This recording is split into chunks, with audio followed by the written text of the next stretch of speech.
ओम शांति। साकार मुरली 17 जनवरी 2026 सुनेंगे ईश्वरीय महावाक्यों को विस्तार से। मीठे बच्चे, जब यह भारत स्वर्ग था तब तुम घोर सोजरे में थे। अभी अंधियारा है, फिर सोजरे में चलो। प्रश्न: बाप अपने बच्चों को कौन सी एक कहानी सुनाने आए हैं? उत्तर: बाबा कहते हैं, मीठे बच्चे, मैं तुम्हें 84 जन्मों की कहानी सुनाता हूँ। तुम जब पहले पहले जन्म में थे तो एक ही दैवी धर्म था। फिर तुमने ही 2 युग के बाद बड़े बड़े मंदिर बनाए हैं, भक्ति शुरू की है। अभी तुम्हारा यहाँ अंत के भी अंत का जन्म है। तुमने पुकारा, दुख हरता सुख करता आओ, अब मैं आया हूँ। गीत। आज अंधेरे में है इंसान। ओम शांति। तुम बच्चे जानते हो, अभी यहाँ कलयुगी दुनिया है, सब अंधियारे में है। पहले सोजरे में थे, जबकि भारत स्वर्ग था। यही भारतवासी जो अभी अपने को हिंदू कहलाते हैं, यह असल देवी देवताएं थे।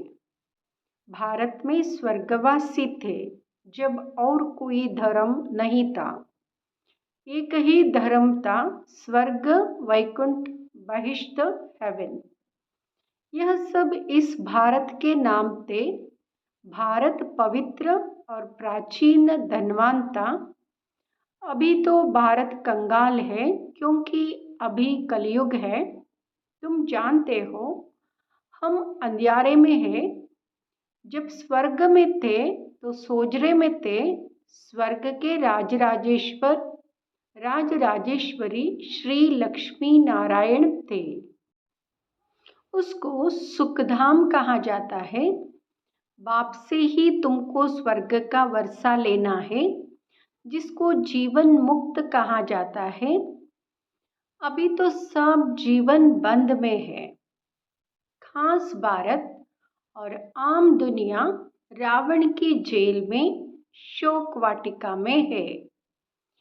ऐसे नहीं, रावण सिर्फ लंका में था और राम भारत में था। उसने आकर सीता चुराई।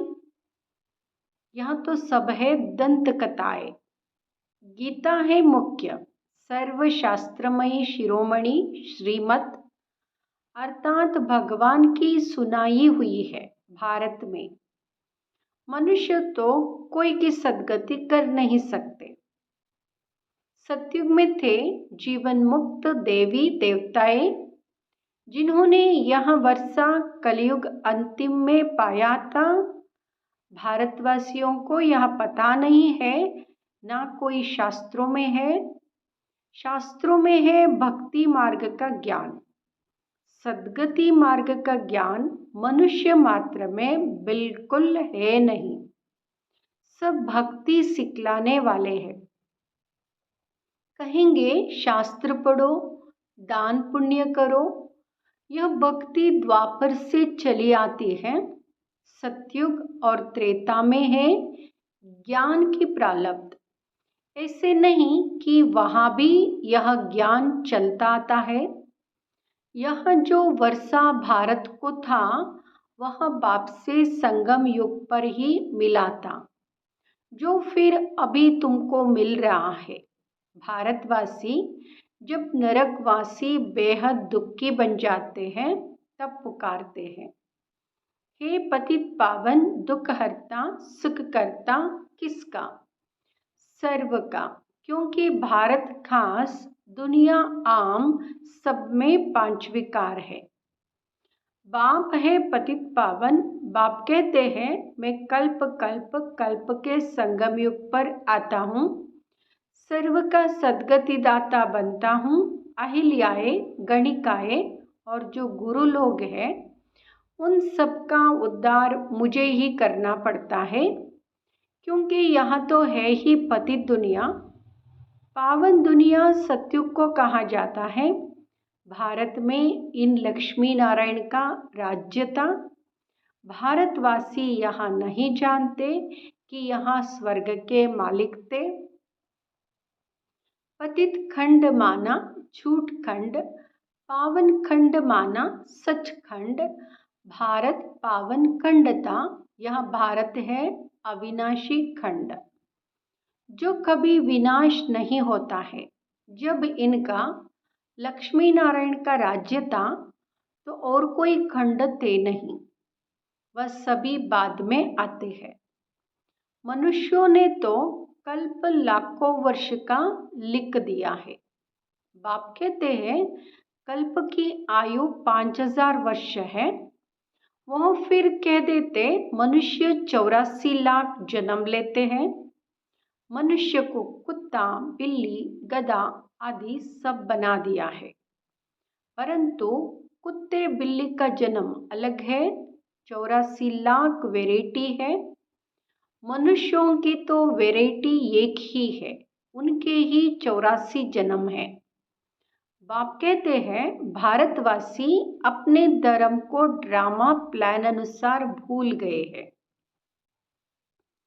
कलयुग अंत में बिल्कुल ही पतित बन पड़े हैं। फिर बाप संगम पर आकर पावन बनाते हैं। इसको कहा जाता है दुखधाम। फिर भारत सुखधाम होगा। बाप कहते हैं हे बच्चों, तुम भारतवासी स्वर्गवासी थे, फिर तुम 84 जन्मों की सीढ़ी उतरते हो। सतो से रजो तमो में जरूर आना है। तुम देवताओं जैसा धनवान, ever happy, ever healthy, wealthy कोई नहीं होता। भारत कितना साहूकार था। हीरे जवाहरात तो पत्थरों मिसलते। 2 युग बाद भक्ति मार्ग में इतने बड़े बड़े मंदिर बनाते हैं। वह भी कितने भारी मंदिर बनाए। सोमनाथ का मंदिर बड़े से बड़ा था, सिर्फ एक मंदिर तो नहीं होगा ना। और भी राजाओं के मंदिर थे, कितना लूट कर ले गए। बाप तुम बच्चों को स्मृति दिलाते हैं तुमको कितना साहूकार बनाया था। तुम सर्वगुण संपन्न 16 कला संपूर्ण थे। यथा राजा महारानी महाराजा, उनको भगवान भगवती भी कह सकते हैं। परंतु बाप ने समझाया है भगवान एक है, वह बाप है। सिर्फ ईश्वर व प्रभु कहने से भी याद नहीं आता कि वह सभी आत्माओं का बाप है। बाप कहानी बैठ सुनाते हैं। अभी तुम्हारे बहुत जन्मों के अंत का जन्म है, एक की बात नहीं है, ना कोई युद्ध का मैदान आदि है। भारतवासी यह भूल गए हैं कि उन्हों का राज्य था। सतयुग की आयु लंबी कर देने से बहुत दूर ले गए हैं। बाप आकर समझाते हैं मनुष्य को भगवान नहीं कह सकते, मनुष्य किसी की सद्गति नहीं कर सकते। कहावत है सर्व का सद्गति दाता, पतितों का पावन करता एक है। एक ही सच्चा बाबा है जो सचखंड की स्थापना करने वाला है। पूजा भी करते हैं, परंतु भक्ति मार्ग में तुम जिसकी पूजा करते आए हो, ये की भी बायोग्राफी को नहीं जानते, इसलिए बाप समझाते हैं। तुम शिव जयंती तो मनाते हो ना। बाप है नई दुनिया का रचयिता, हेवनली गॉड फादर, बेहद सुख देने वाला।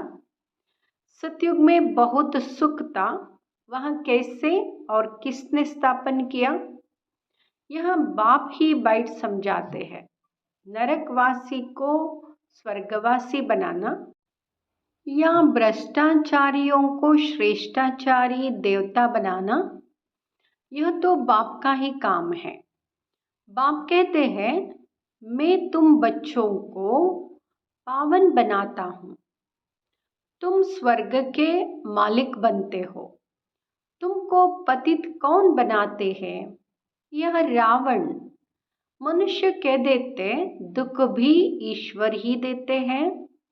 बाप कहते हैं, मैं तो सभी को इतना सुख देता हूँ जो फिर आधा कल्प तुम बाप का सिमरण नहीं करेंगे।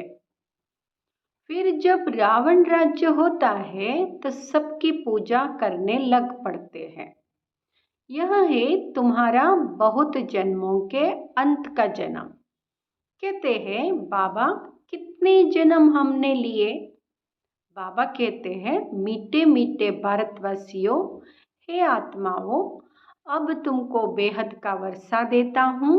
बच्चे, तुमने 84 जन्म लिए हैं। अभी तुम 21 जन्म के लिए बाप से वर्षा लेने आए हो। सभी तो इकट्ठे नहीं आएंगे।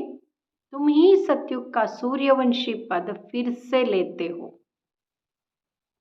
अर्थात सच्चे सत्य बाबा से सत्य नर से नारायण बनने का ज्ञान सुनते हो। यहाँ है ज्ञान, वहाँ है भक्ति। शास्त्र आदि सब है भक्ति मार्ग के लिए, वह ज्ञान मार्ग के नहीं है। यहाँ है स्पिरिचुअल रूहानी नॉलेज। सुप्रीम रूह बाइट नॉलेज देते हैं। बच्चों को देही अभिमानी बनना पड़े। अपने को आत्मा निश्चय कर मामेकम याद करो। बाप समझाते हैं, आत्मा में ही अच्छे व बुरे संस्कार होते हैं। जिस अनुसार ही मनुष्य को अच्छा व बुरा जन्म मिलता है। बाप बाइट समझाते, यहाँ जो पावनता अंतिम जन्म में पतित है तत्वम। मुझ बाप को इस पुरानी रावण की दुनिया, पतित दुनिया में आना पड़ता है। आना भी उस तन में है जो फिर पहले नंबर में जाना है। सूर्यवंशी ही पूरे 84 जन्म लेते हैं। यहाँ है ब्रह्मा और ब्रह्मावंशी ब्राह्मण। बाप समझाते तो रोज है। पत्थर बुद्धि को पारस बुद्धि बनाना मासी का घर नहीं है। हे आत्माएं, अब देही अभिमानी बनो। हे आत्माएं, एक बाप को याद करो और राजाई को याद करो। देह के संबंध को छोड़ो। मरना तो सभी को है, सबकी वानप्रस्थ अवस्था है। एक सद्गुरु बिगर सर्व का सदगति दाता कोई हो नहीं सकता। बाप कहते, हे भारतवासी बच्चों, तुम पहले पहले मेरे से बिछड़े हो। गाया जाता है, आत्माएं परमात्मा अलग रहे बहुकाल। पहले पहले तुम भारतवासी देवी देवता धर्म वाले आए हो, और धर्म वालों के जन्म थोड़े होते हैं। सारा चक्र कैसे फिरता है, सो बाप बाइट समझाते हैं। जो धारण नहीं करा सकते हैं उनके लिए भी बहुत सहज है। आत्मा ये धारण करती है। पुण्य आत्मा पाप आत्मा बनती है ना। तुम्हारा यहाँ 84वां अंतिम जन्म है। तुम सब वानप्रस्थ अवस्था में हो। वानप्रस्थ अवस्था वाले गुरु करते हैं मंत्र लेने के लिए। तुमको तो अभी देहदारी गुरु करने की दरकार नहीं है। तुम सबका मैं बाप टीचर गुरु हूँ। मुझे कहते भी हो, हे पतित पावन शिव बाबा। अभी स्मृति आई है, सब आत्माओं का बाप है। आत्मा सत्य है, चैतन्य है, क्योंकि अमर है। सभी आत्माओं में पाठ भरा हुआ है। बाप भी सत्य चैतन्य है। वह मनुष्य सृष्टि का बीज रूप होने कारण कहते हैं, मैं सारे झाड़ के आदि मध्य अंत को जानता हूँ, इसलिए मुझे नॉलेजफुल कहा जाता है। तुमको भी सारी नॉलेज है। बीज से झाड़ कैसे निकलता है? झाड़ बढ़ने में टाइम लगता है ना। बाप कहते हैं मैं बीज रूप हूँ। अंत में सारा झाड़ जड़ीबूत अवस्था को चक्र लेता है। अभी देखो, देवी देवता धर्म का फाउंडेशन है नहीं, प्रायः गुम है। जब देवता धर्म गुम हो जाता है तब बाप को आना पड़ता है, एक धर्म की स्थापना कर बाकी सबका विनाश करा देते हैं। प्रजापिता ब्रह्मा द्वारा बाप स्थापना करा रहे हैं आदि सनातन देवी देवता धर्म की। यहाँ भी सारा ड्रामा बना हुआ है, इनकी एंड होती नहीं। बाप आते हैं अंत में, बाप आते हैं अंत में, जबकि सृष्टि के आदि मध्य अंत का नॉलेज सुनाना है। बाबा आकर सृष्टि के आदि मध्य अंत का नॉलेज सुनाते हैं। तो ज़रूर संगम पर आएंगे। तुम्हारा एक बाप है, आत्माएं सभी ब्रदर से मूल वतन में रहने वाली उस एक बाप को सब याद करते हैं। दुख में सिमरण सब करे, रावण राज्य में दुख है ना। यह सिमरण करते हैं तो बाप सबका सदगति दाता एक है, उनकी ही महिमा है। बाप नहीं आए तो भारत को स्वर्ग कौन बनावे।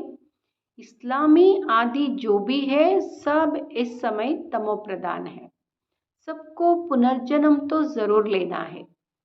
अभी पुनर्जन्म मिलता है नरक में, ऐसे नहीं कि स्वर्ग में चले जाते हैं। जैसे हिंदू लोग कहते हैं स्वर्गवासी हुआ तो जरूर नरक में था, अभी स्वर्ग में गया।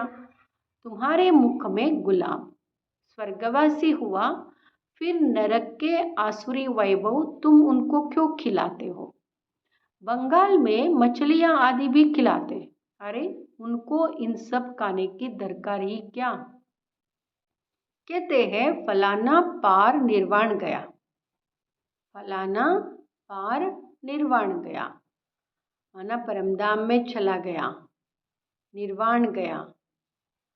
बाप कहते यह सब है गपोड़े, वापिस कोई भी जा नहीं सकते, जबकि पहले नंबर वालों को ही 84 जन्म लेने पड़ते हैं। बाप समझाते इसमें कोई तकलीफ नहीं है। भक्ति मार्ग में कितनी तकलीफ है।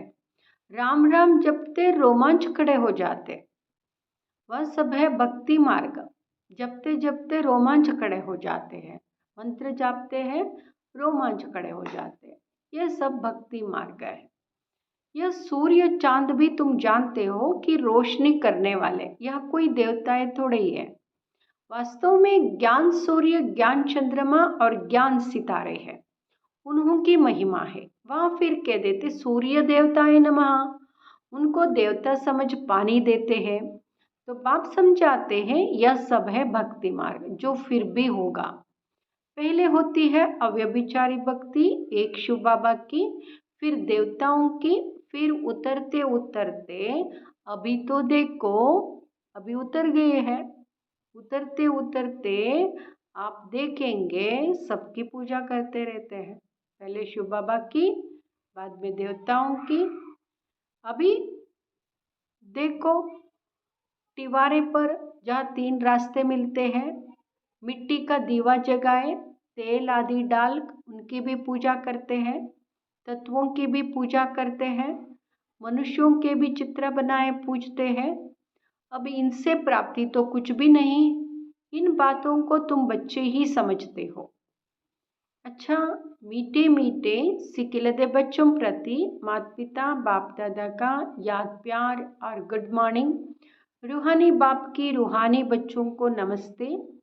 हम रूहानी बच्चों की रूहानी माता पिता बाप दादा को याद प्यार गुड मॉर्निंग नमस्ते। धारणा के लिए मुख्य सार। फर्स्ट, आत्मा से बुरे संस्कारों को निकालने के लिए देही अभिमानी रहने का अभ्यास करना है। यह अंतिम 84वां जन्म है, वानप्रस्थ अवस्था है, इसलिए पुण्यात्मा बनने की मेहनत करनी है। दूसरा, देह के सब संबंधों को छोड़ एक बाप को और राजाई को याद करना है। बीज और जाड़ का ज्ञान सिमरण कर सदा हर्षित रहना है। वरदान, उपराम और एवरिडीपन बुद्धि द्वारा अशरीरीपन का अभ्यास करने वाले सर्व कलाओं में संपन्न भाव। उपराम और एवरिडीपन बुद्धि द्वारा अशरीरीपन का अभ्यास करने वाले सर्व कलाओं में संपन्न भाव। जैसे बाबा विस्तार में वरदान को बताते हैं, जैसे सर्कस में कला दिखाने वाले कलाबाज, सर्कस में कला दिखाने वाले कलाबाज, सर्कस में कला दिखाते हैं ना, उनकी स्किल्स होते हैं, वो सर्कस में दिखाते हैं। ऐसे कलाबाज का हर कर्म कला बन जाता है। वे कलाबाज शरीर के कोई भी अंग को जैसे चाहे, जहाँ चाहे, जितना समय चाहे मोल्ड कर सकते, यही कला है। आप बच्चे बुद्धि को जब चाहो, कितना समय, जहाँ स्थित करने चाहो वहाँ स्थित कर लो, यही सबसे बड़ी कला है। इस एक कला से 16 कला संपन्न बन जाएंगे। इसके लिए ऐसे उपराम और एवरिडी बनो जो ऑर्डर प्रमाण 1 सेकेंड में अशरीरी बन जाओ, युद्ध में समय ना जाए। स्लोगन, सरलता और सहनशीलता के गुण को धारण करने वाले ही सच्चे स्नेही और सहयोगी है। सरलता और सहनशीलता के गुण को धारण करने वाले ही सच्चे स्नेही और सहयोगी है। अव्यक्त इशारे, इस अव्यक्ति मास में बंधन मुक्त रह जीवन मुक्त स्थिति का अनुभव करो। इस अव्यक्ति मास में बंधन मुक्त रह जीवन मुक्त स्थिति का अनुभव करो। जो परमात्म ज्ञानी बच्चे हैं उन्हें ज्ञान का फल मुक्ति और जीवन मुक्ति का वर्षा संगम पर ही प्राप्त होता है। ज्ञान अर्थात समझ, समझदार हर कर्म करते हुए सदा स्वयं को बंधन मुक्त सर्व आकर्षणों से मुक्त बनाने की समझ रखता है। उनके हर संकल्प, बोल, कर्म, संबंध और संपर्क में मुक्ति जीवन मुक्ति की स्टेज रहती है, जिसको न्यारा और प्यारा कहते हैं। उनके हर संकल्प, बोल, कर्म, संबंध, संपर्क मुक्त जीवन मुक्ति की स्टेज रहती है, न्यारा प्यारा कहते हैं। ओम शांति।